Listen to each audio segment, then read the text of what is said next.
you getting chicks from this hatchery and also chicks from that hatchery, it's a lot like you finding your spouse from a family reunion.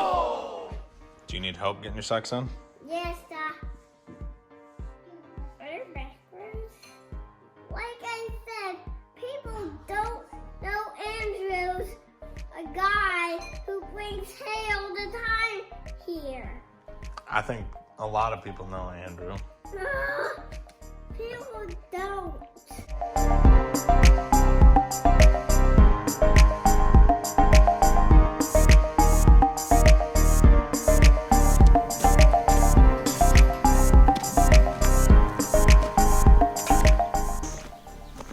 So one question I've been getting a lot of lately, to get a good genetic diversity, should you be buying American Bresse chicks from this guy or hatchery and this hatchery?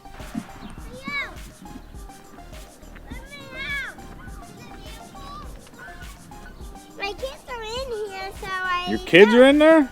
Yeah, now, So this is a chicken tractor we're working on.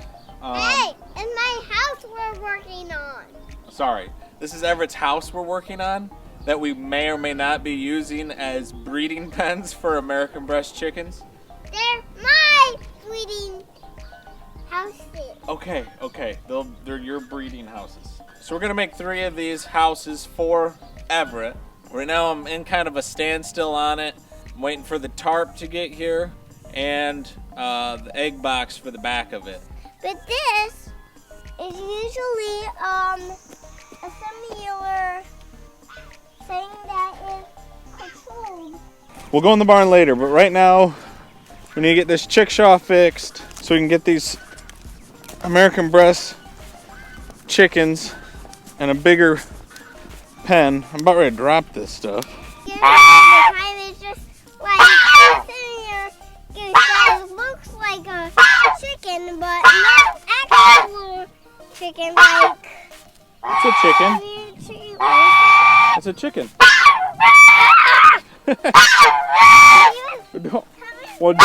Don't run from him. He senses fear. He's a guard goose. Why? Because that's what he does. So you don't want to run. But he's being noisy. So this is our Justin Road style chickshaw. So we had a nest box here in the back. I took that out and I was using it inside while I had the hens inside for the winter. And right now I want to use this for my grow outs so I can get them in a big netted area. Because American Bresse are so good at ranging out and getting their own food. Stop.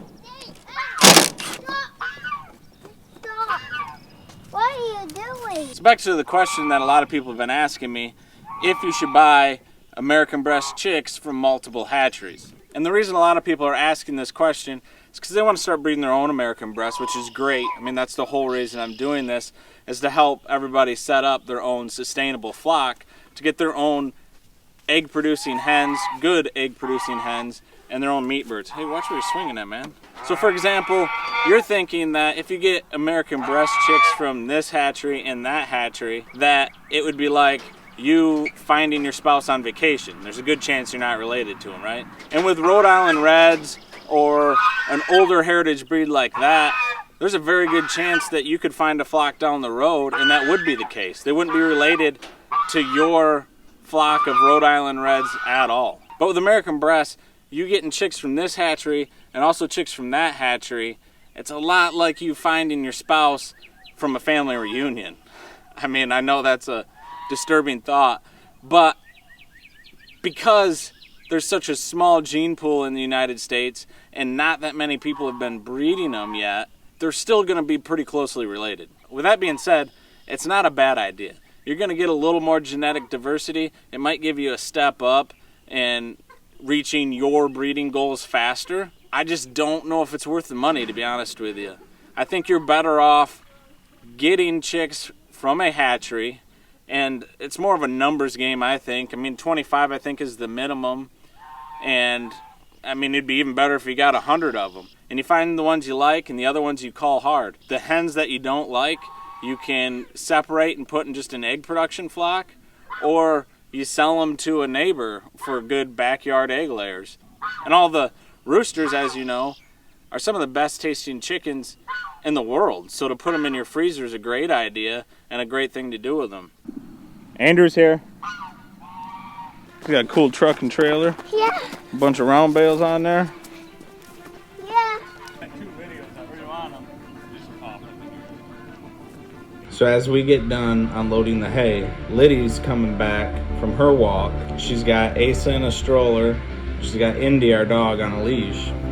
And the neighbor dogs come over and come running up to Indy. I don't think they were actually gonna hurt her, but she got scared. They were growling, she was growling. So Indy takes off down the road, and Liddy has no choice but to let go of the leash. Yeah.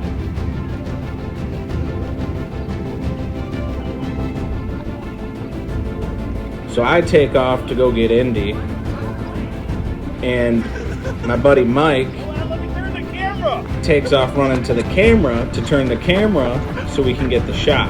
So his quick camera work, I've now offered him a job to be my full-time cameraman. I got you! Once I hit 1 million subscribers.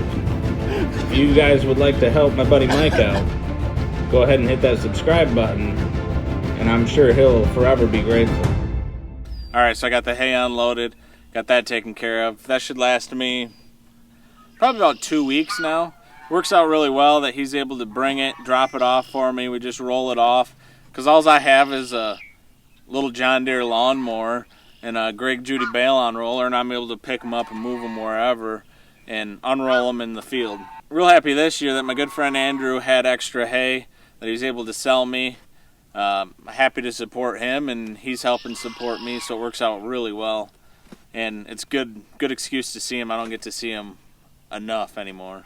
Alright, so back to what we were talking about, whether you should buy your American Bresse chicks from one hatchery or 2 different hatcheries.